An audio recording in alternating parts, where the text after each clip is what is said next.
Okay, so thank you Andrea and thank you guys, no. Okay pa ba kayong lahat? Please comment yes. Yes, yes, yes, yes para okay tayo. Okay, buhay pa. Okay, so that was a really great presentation Andrea because uh lalo marami talaga mga newbies no dito. So although mga newbies tayo pero you have been through a lot of trainings and okay, learn lang, no? Huwag tayong huminto sa pag-aaral. Okay? So, my topic tonight is I'm sure this is going to be interesting sa inyo, guys. Hold on. Okay. Problema yung aking Okay, so let's talk about AI ngayong gabi. So I'm gonna start with ito na tayo sa aking slide. Okay. So nakikita niyo ba yung aking slide? Paki-comment slide muna. I-comment slide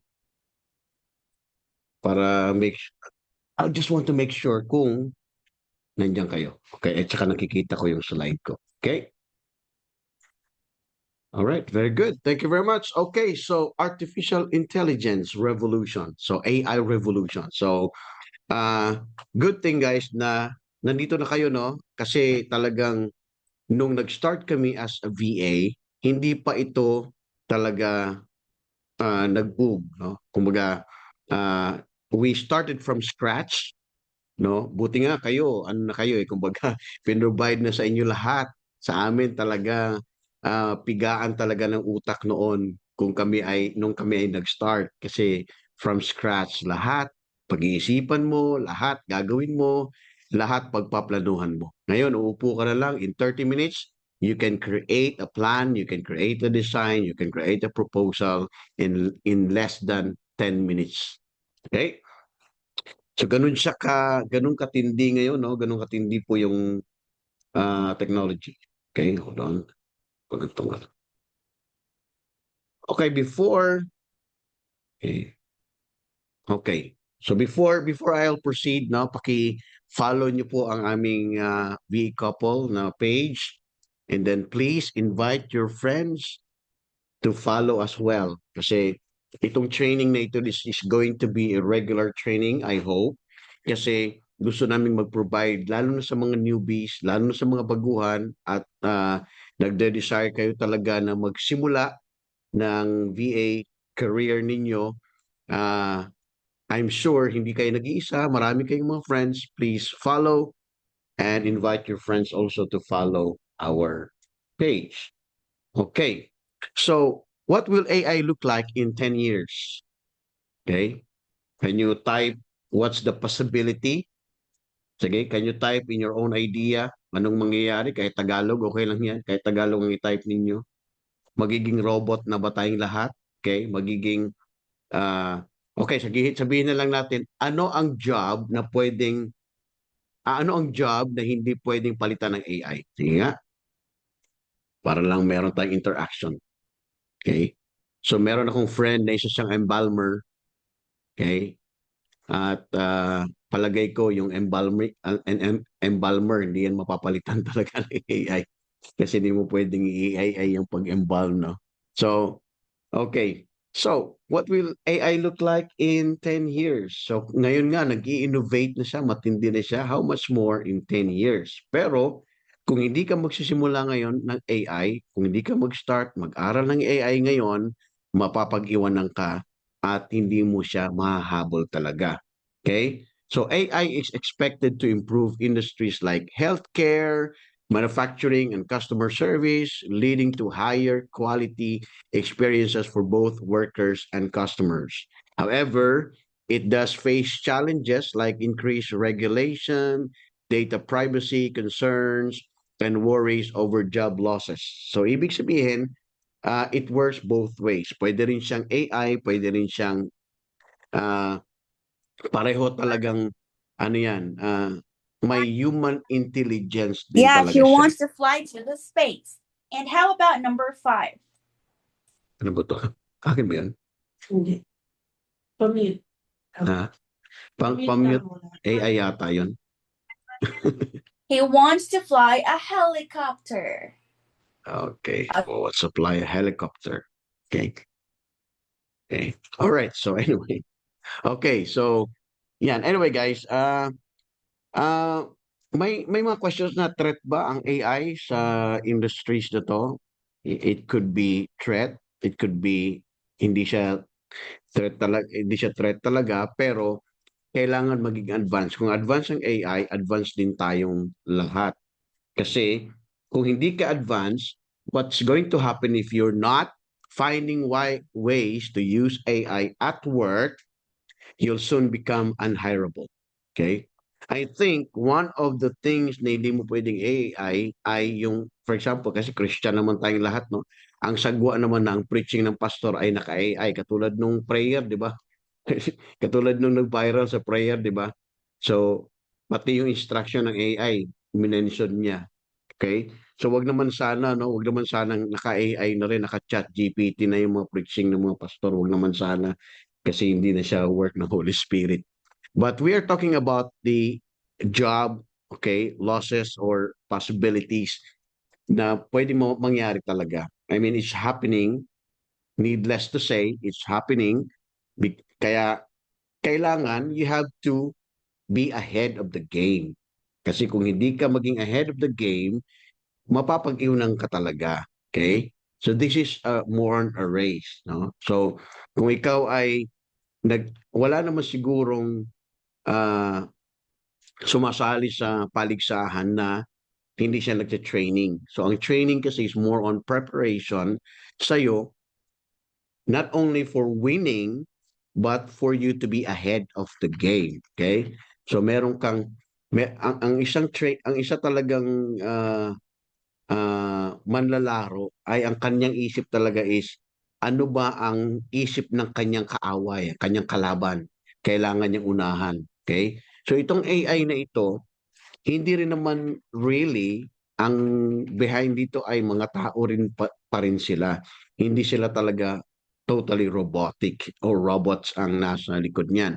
It's men behind, talagang magagaling sila behind these AIs. Okay? So if, okay, okay po ba kayo? Please type game.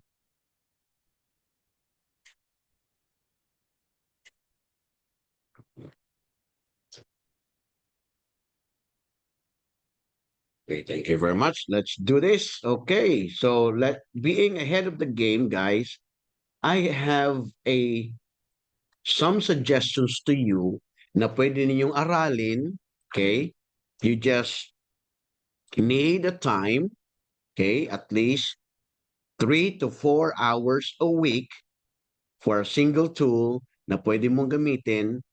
Write down, watch it, instead na manood ka ng mga telenovela, manood ka ng Korean novela, manood ka ng mga tools ng AI. At least maximum of 2 to 4 hours a week for a single tool.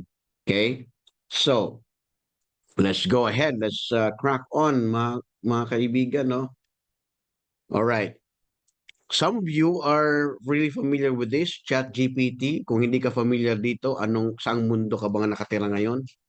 Kung hindi ka familiar sa ChatGPT. And then the Grok, meron na pong Grok 4 ngayon. Ang Grok kasi ay ano siya eh, ah, ito yung AI, ito yung generative AI ni Elon Musk. Okay? So maganda din 'yan. Kung wala kang pambayad sa ChatGPT, sa premium, you try this one. And of course, Gemini, familiar kayo dyan sa Gemini. Kung wala ka rin pambayad sa ibang tools, then you can use Gemini. It's a really great tool. And then the Manus AI. Manus AI is cheap, but the information is very comprehensive. Okay? So that's the generative AIs na pwede natin gamitin. And then, kung ikaw ay nagpo-podcast, ang iyong client ay nagpo-podcast, ikaw ay gusto mong sa church nagpo-podcast ka din or gusto mo kung ikaw ay Sunday school teacher, kung ikaw ay nag-animate ng mga story sa Bible, story, lahat yan, nag-voice over ka, you can use these tools, okay? Podcastle, Speechify, 11 Labs, Altered AI. So you can use that sa mga AI voices na pwede mong gamitin na pwedeng kung kung ang boses mo ay masyadong garalgal, no? Garalgal, garalgal talaga. Kung ayaw mo na ano, kasi kung merong mahiyain sa camera, meron ding mahiyain sa mic, no? Kahit gaano kaganda yung mic, hindi rin talaga siya maganda yung boses niya, no? Pasensya na kayo, hindi naman natin minamaliit yung mga boses. Pero kasi if you are interested, this can be used sa iyong future client because to give you an idea, guys, ang mga clients natin, both US, UK, and everywhere else, sila talaga ay they love podcasts. They love podcasts. They love listening. Kasi nga busy sila. Instead of watching, they love listening. Okay? So it can be useful to you. Okay? Now, AI for videos. So these two tools na sinare ko sa inyo, guys, ito ay mga ginagamit din talaga ng mga virtual assistant. Ang daming mga AIs dyan. Yun nga lang, sobrang ano naman ng mga tools na yon. Kumbaga, yung katulad sa mga ini-AI na ngayon ng mga videos, our clients, ayaw nila ng ganon. Okay? Kasi masyadong fake. That is why itong mga tools na sinare ko sa inyo, these are very useful sa mga clients natin. So you have to study this. Manood ka lang sa YouTube. Okay? Manood ka lang sa YouTube at matutunan mo talaga ang mga tools na ito. Okay? So, kung interested ka na mag-video editing, kasi sino dito ang mahilig? Sino dito ang interested sa video editing? Paki-type interested.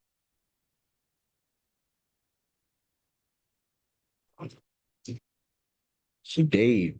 Okay. Very cool. So, dalawa lang talaga pala, no? Okay, tatlo. Interested. Okay. So these are good. So this is Kling AI. So pwede mong i-animate yung photo, yung Pika Labs, Opus Clip. Yung Opus Clip, I've been using this. Naka-premium ako dito.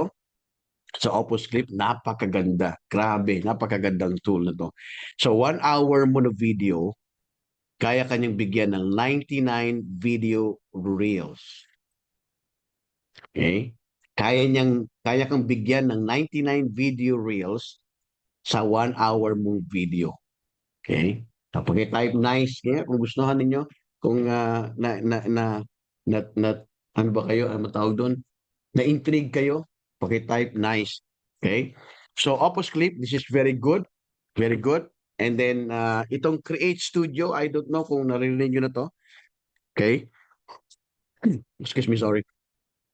Ito ay naka-lifetime ako ng ano dito. Naka-lifetime ako ng subscription. Okay? So, siguro hanggang kailan ako mabubuhay. Itong subscription ko ng Create Studio nandito. Ang galing nito sa animation. Grabe, sobrang gusto mong nag-animate ka, gusto mong i-type lang yung gusto mong sabihin doon sa animation, like for example Bible stories. Nag-iisip nga ako ng mag-create ako ng Bible stories eh. Tapos i-voice over ko lang. Tapos siya na mismo halimbawa, i-voice over ko, tapos ilalapat ko yung script, tapos siya na mismo magsasalita. Pipili na lang ako kung ladies ba yon o kung lady ba yon or man ba yung voice over noon. Pipili na lang ako doon. Pwedeng Chinese, pwedeng British, pwedeng American English. So, ilalatag mo na lang yung mga photos doon, siya na mismo mag-animate doon. So, I'm sure magagamit yan sa church kasi nga sa mga hindi lang naman tayo sa church nagtuturo ng mga bata. Kahit kami sa church namin, may online Bible class din kami sa mga bata. So, the kids, alam na natin na ang mga kids talaga gustong-gusto nila ang mga animated videos. Okay? Kaysa sa manood sila ng mga video sa mga YouTube ngayon na kung ano-anong mga Maraming Bible story sa YouTube pero mali-mali kaya hindi namin pinapanood yung aming mga anak kasi mali-mali lalo na sa bunso namin kasi may mga mali-maling turo sa YouTube. Okay? So baka ma-deceive yung mga anak natin. So importante pa naman baka mamaya paniniwalaan nila yon. So I'm planning to create a story, Bible story. Siguro, I don't know kung kailan kasi busy ako talaga. Okay? Alright, so SEO. Sino familiar sa inyo dito sa SEO? Search Engine Optimization. Paki-type yes. Familiar ba kayo dyan? Kung familiar kayo dyan, paki-type yes. Okay, alright. So, ito ang gagamitin mo para yung mag-rank yung website ng client mo or website mo, kung meron kang website, itong Rank AI. Itong SEMrush, medyo mahal ito, SE ranking at saka Mangles. Okay, you can use this AI tools for SEO. So kung kayo ay very technical guy, katulad ko, kung technical ka, aralin mo ito. Kasi kung gusto mo talagang pumasok sa VA industry, kailangan ma-master mo din ito. Ito sa mga ano to, sa mga technical. Kung sa mga admin naman, that is fine. Okay lang 'yan. Kung ikaw naman ay mahilig sa mga presentation, okay? Ah, kasi yung mga client natin, gustong-gusto nila talaga ang PowerPoint presentation. Kaya gagamit ka ng mga tools na mapapabilis ang na very sleek, very straightforward gamitin din. So Canva, okay? Ah, hindi ko alam kung anong mundo kayo ngayon kung hindi nyo alam yung Canva. Okay, Slide Speak, Slides AI, at saka yung Tone. Okay, you can use that. I think free lang yung iba dito. Okay, so may mga free trials, but you can use this. But kung may Canva ka, okay lang yan. May magagamit. Katulad nitong slide ko, sa Canva to galing. Okay, so napakagaling yan. Alright, so for AI automation, guys, alright, that is okay. Jeremiah, okay, that is okay. So AI for automation. Sino sa inyo dito ang naka-experience na nag-comment kayo sa isang post and then automatically in a few seconds, meron na kayo na-receive kaagad na message na thank you yung sa pag-comment like for example, si Pastor Dave kanina nag-comment, if you want a free VA training, please comment. Okay? Please comment yes. Na-try sino sa inyo dito naka-try na? You say, you comment yes. Naka-try na kayong mag-comment doon sa Facebook page and then after kayo nag-comment, meron siyang na-receive na inbox. Sa inbox mo, naka-receive ka ng link, no? So, yan yung automation. So, ang ManyChat, ginagamit po yan sa Instagram. Okay? Kasi ang Instagram, wala kasi siyang link preview. Pansinin nyo, pag nag-post kayo sa Instagram, wala siyang link preview. Hindi nagbo-blue yung link ng website. Kahit ilagay mo siya sa comment, hindi rin nagbo-blue. Ibig sabihin nun, hindi nagpi-preview. So, nagkaroon ng integration ng ManyChat at saka yung Instagram para uh, yung automation na yon. So, the good thing about this is that when they comment on your post, makaka-receive ka agad sila ng link. When they comment on your stories, makaka-receive din sila ng link. Nice, no? Nice, okay. So, hindi ko naman kayo nakikita, pero I'm sure sabihin niyo yan, nice. Okay, high level. Sino sa inyo ang familiar sa Go High Level? Kailangan maging up-to-date na rin kayo dito kasi lahat ng automation natin din sa email automations, sa ordering, sa lahat, sa e-commerce, website, chatbox. Okay, that is okay, Andrea. That is okay. Matatapos na rin naman ako. And then, itong Cindy.io, si Pastor Dave, nakatry na nito. Ito ay AI automation ng LinkedIn. Okay? So,